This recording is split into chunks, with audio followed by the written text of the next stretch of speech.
Investir en bourse, ce n'est pas seulement acheter des actions pour espérer les revendre plus tard à un prix plus élevé. C'est aussi chercher à générer des revenus réguliers grâce aux dividendes versés par certaines entreprises à leurs actionnaires. Un dividende représente une part des bénéfices qu'une entreprise distribue à ses actionnaires.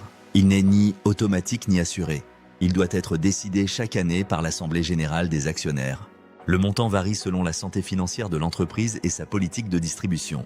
Pour un investisseur, les dividendes constituent une deuxième source de rendement en complément des plus-values. Sur le long terme, la somme des dividendes peut représenter une part significative de la performance totale d'un portefeuille d'actions.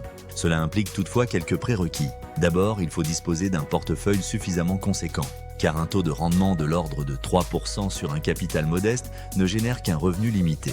Ensuite, il faut privilégier des sociétés dont les dividendes sont pérennes et cohérents avec les résultats de l'entreprise.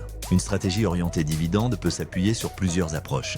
Certains investisseurs se concentrent sur les entreprises qui versent régulièrement des dividendes élevés, parfois appelés valeurs à rendement. D'autres choisissent de réinvestir automatiquement leurs dividendes pour accélérer la croissance de leur portefeuille au fil du temps, créant ainsi un effet de capitalisation. Dans tous les cas, la régularité et la stabilité des versements sont des critères clés pour évaluer la qualité d'une action distribuante. Investir pour les dividendes ne se limite pas à acheter une action juste avant sa distribution.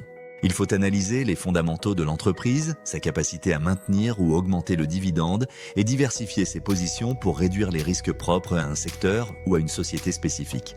La diversification permet de compenser le ralentissement de dividendes dans certains secteurs par des versements plus robustes dans d'autres. Du point de vue fiscal, les dividendes perçus sur des titres détenus hors d'un plan d'épargne en actions, PEA, sont soumis à l'impôt sur le revenu et aux prélèvements sociaux selon les règles en vigueur. Dans un PEA, les dividendes réinvestis bénéficient d'une exonération d'impôt sur le revenu si le titulaire respecte les conditions de durée de détention du plan. Cela peut rendre la stratégie dividendes encore plus efficace sur le long terme, surtout lorsqu'elle s'inscrit dans une perspective d'épargne patrimoniale. En résumé, investir en bourse pour percevoir des dividendes peut être une stratégie intéressante pour percevoir des revenus réguliers et améliorer la performance globale d'un portefeuille, à condition de choisir des sociétés solides, de les diversifier et d'intégrer ces revenus dans une stratégie d'investissement à long terme.